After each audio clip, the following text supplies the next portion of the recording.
Hi, welcome to part 3 of chapter 4 probability. So we just finished with this example. Now we're going to move on to this property. If we choose a small sample from a large population, we can treat the selections as independent even though they're made without replacement. Okay? So think about it. If you have a large population and I choose a tiny sample, right? Even if I put that sample back or not doesn't make a difference because my population is so large compared to my sample that even if I pull a tiny sample back, pull a tiny sample and don't put it back, it's not going to affect the population. It's like a drop of water out of the sea. Okay? So the rule of thumb is that if the sample size is no more than 5% of the population, then assume independence and move on. So if your sample size, lowercase n, is no more than, so it has to be less than or equal to 5% of the population. Okay, whoops, and that's a 5. Oh, come on. 5% of the population. This happens all the time in real surveys. So for example, you catch fish to study in the Chesapeake Bay. There are 350 species of fish in the bay, so it is safe to assume that there's at least 100,000 fish in the bay, at least, okay, if not more. If I sample 1,000 fish, can I use this rule of thumb? Well, let's see, 1,000 fish, that's my sample, and my population is, let's say, 100,000. So get rid of 3 3's, get rid of 3 zeros, get rid of 3 zeros. So that's the same as 1 over 100, which is 1%. Okay. So my sample is 1% of the population. The sample is 1% of the population, so that's okay. That's less than 5%. Alternatively, you can even just punch these numbers into the calculator.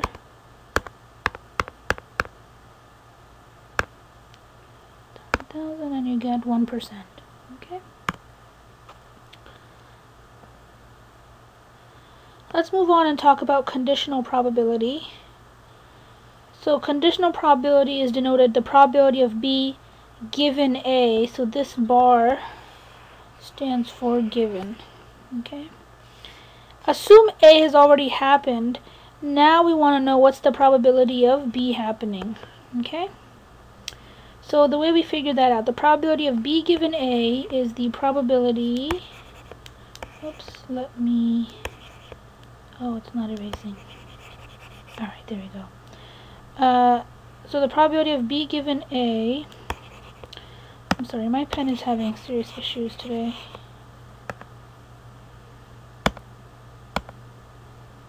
Is the probability of A and B divided by the probability of A. So it's the probability of both divided by the probability of the latter one, whichever one comes second. Okay? The latter one. If A and B are independent, then the probability of B given A equals the probability of B. So what's the proof of that? We know the probability of B given A is the probability of A and B divided by the probability of A. That came second. And remember, when two things are independent, then what's the chance of both of them happening together at the same time? Well, if they're independent, one doesn't affect the other. So it's just like the probability of A times the probability of B divided by the probability of A. So the top part, A and B equals the probability of A times the probability of B.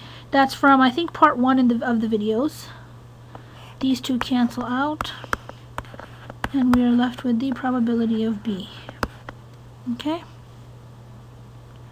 So this is saying if A and B are independent, the probability of B happening given that A has already happened, is the same as the probability of B. Meaning it doesn't matter whether A has happened or not. The probability of B given A is the same as probability of B. Okay? You can also, if, let me write this down. If A and B are not independent, then we have just the regular definition. Probability of both divided by the probability of A, or you can write it as B and A divided by the probability of A. You're always going to divide A out, okay? So always divide by the latter or by the second event, okay? So you can think of it like this. It's the probability of both, and then since A has already happened, remember, given A has already happened, you divide it out, okay? So it's the probability of both, and we divide out A since it's already happened. The formal multiplication rule is the following. I can use this right here. Okay. Multiply both sides by the probability of A.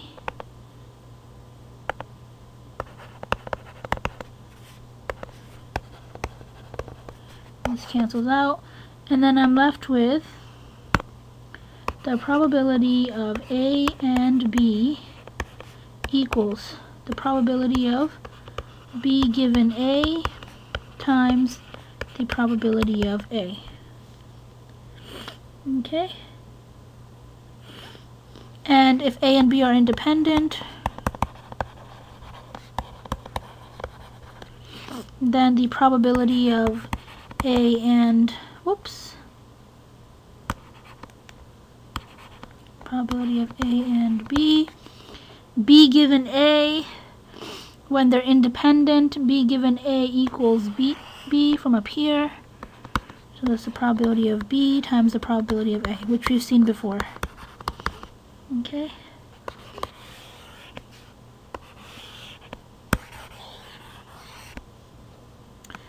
Let's do an example. Okay. I want to look at the probability of wearing red and black one day and violet and khaki the next. Let's look at assuming with replacement. So I put the clothes back once I wear them. If you remember, with replacement is the independent case. So the probability of red and black one day and violet and khaki the next. So we're here. That's the same thing as red and black one day times violet and khaki the next. That's here. Okay, we're following this rule. So the probability of A and B is the probability of A times the probability of B. And if you remember, this was, what's the probability of wearing red? Well, that's 1 shirt out of 6. What's the probability of wearing black? 1 pants out of 2. What's the probability of wearing violet? 1 shirt out of 6. What's the probability of wearing khaki? 1 pants out of 2. Each of these is 1/12. And this is 1 out of 144. Okay. What's the probability of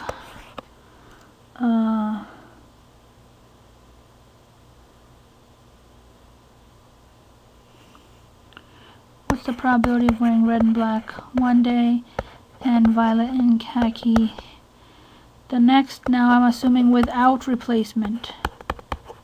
So not independent. Whoops, that should read dependent. Okay, without replacement. I don't put the clothes back. I don't put the shirts back. Okay? So this is equal to red and black. So what's the chance of wearing the red shirt? 1/6. Black pants, 1/2. Now I've worn that red shirt. I cannot put it back. Right? Oh, I'm sorry. Let me go back a little bit. Oh, come on. It's not working. Okay. Now, since they're not independent, I have to use this rule right here. Oh. I'm having real issues today with my pen.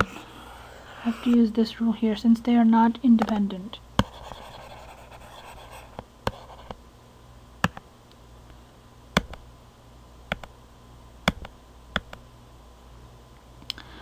That's the probability of wearing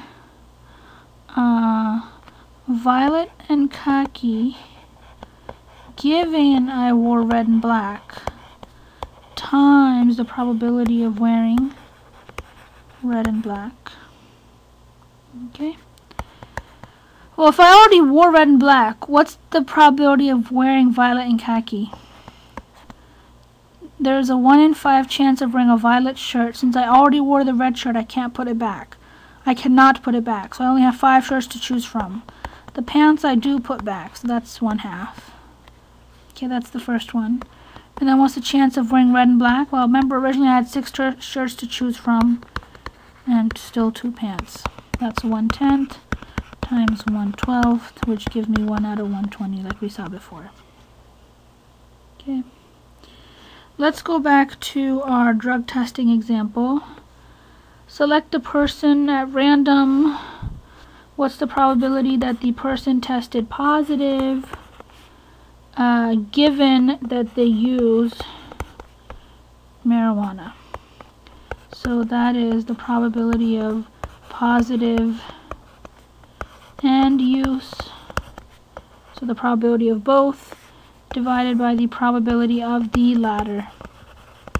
There I'm just using the definition of conditional probability. Probability of B given A is the probability of both divided by the probability of A. So here, positive given use is probability of both, and divide out use since it's already happened. Well, if I go back to my example, how many people are positive and they use?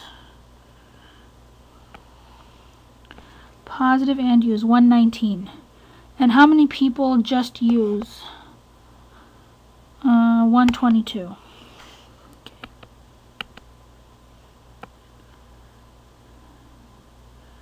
So what's the probability of both? 119 out of 300. What's the probability of just use? We said that was 122 out of 300. And then remember, the 300s cancel each other out. So I have 119 out of 122. Okay. If you do the math, you get 95% chance. So assuming that somebody uses, what's the chance that they are going to test positive? So this is the chance of a user testing positive. So this is like how good is the test of catching the users. Okay? You can also do the math like this. 119 out of 300 divided by 122 out of 300, right? When we divide fractions, we multiply by the reciprocal. The reciprocal of the bottom fraction is 300 out of 122. Remember, reciprocal means just flip the fraction. Then these cancel out, and I'm still left with 119 out of 122. That's essentially what I did here when I canceled out. Okay? Now, find the probability that a person uses marijuana given they test positive. Okay. Again, it's the probability that a person uses and they test positive. The probability of both divided by the probability of the second one, the latter. Now, that's going to be the probability of testing positive. So, person using and testing positive, still 119. And just of positive is 143.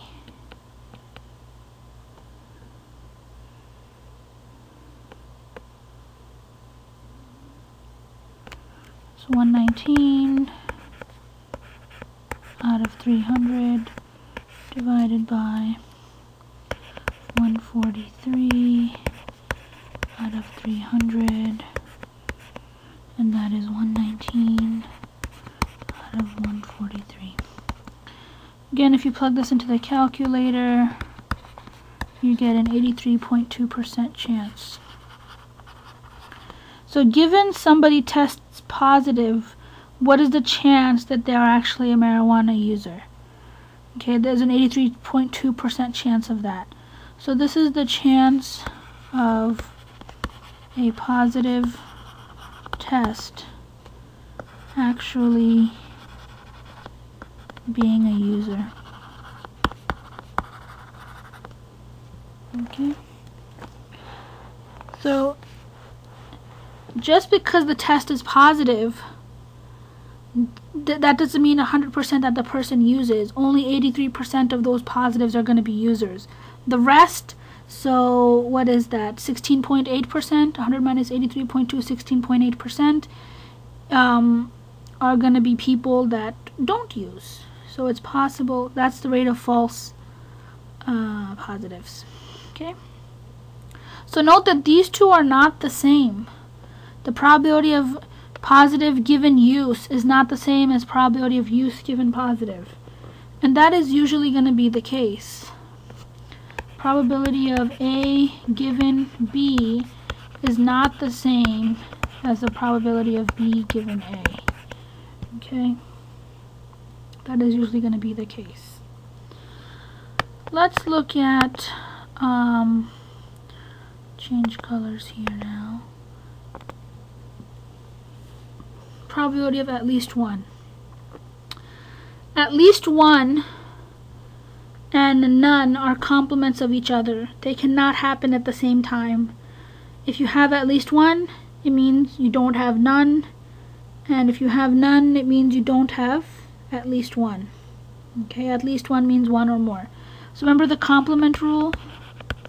The probability of A complement is 1 minus the probability of A. So the probability of at least one is 1 minus the complement of this, which is the probability of none. At least one and none are complements of each other, so the probability of at least one is 1 minus the probability of none. I can write that down. 1 minus the complement of at least one.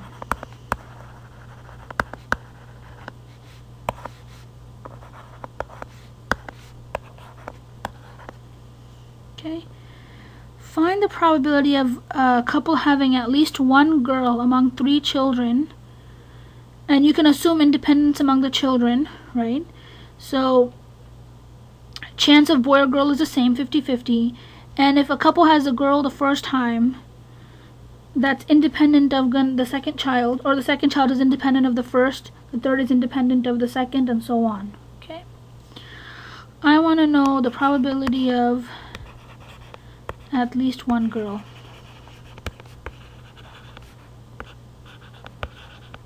Okay.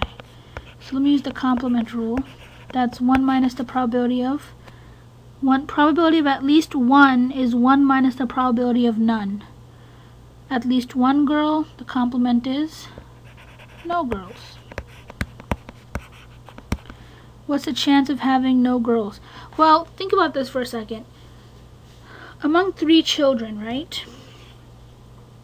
How many total outcomes is that? Like you can have boy, girl, girl, boy, girl, boy, all those different, how many different combinations are possible? Well, each time I can have a boy or a girl, 2 outcomes. So the first time I can have a boy or girl, second time boy or girl, third time boy or girl. We multiply and we get 8. So total I'm going to have 8 outcomes. What's the chance of having no girls? Well, if I don't have any girls, that means I have all boys. Boy, boy, boy. There's only one way that'll happen, is if I have all boys. That's 1 out of 8. 1 minus 1 out of 8 is 7 out of 8. So there's a 7 out of 8 chance that of having at least one girl. Okay? This one is easy to check. We can list out all the options. So there's boy, boy, boy, 3 boys. Could have 2 boys, which means boy, boy, girl, boy, girl, boy, girl, boy, boy. Right? They could have a girl as the youngest, as the middle child, or as the oldest. That's 2 boys. 3 boys, 2 boys, they could have 1 boy. Boy could be the oldest, boy could be the middle child, or boy could be the youngest. They could have girl, girl, boy. Or they could have 0 boys, which means they have all girls. So in how many situations do they have at least 1 girl? 1, 2, 3, 4, 5, 6, 7. Out of total 8. That's all the outcomes. So that one's easy to check. Okay. When they're not easy to check, then you just got to do some thinking, and you kind of work through this problem like I did. Okay. So this is the end of part 3 of the video. If you have any questions, feel free to send me an email, and I'm gonna put up a practice sheet that'll hopefully go over some more of these kind of probability problems. Okay. Thanks for watching.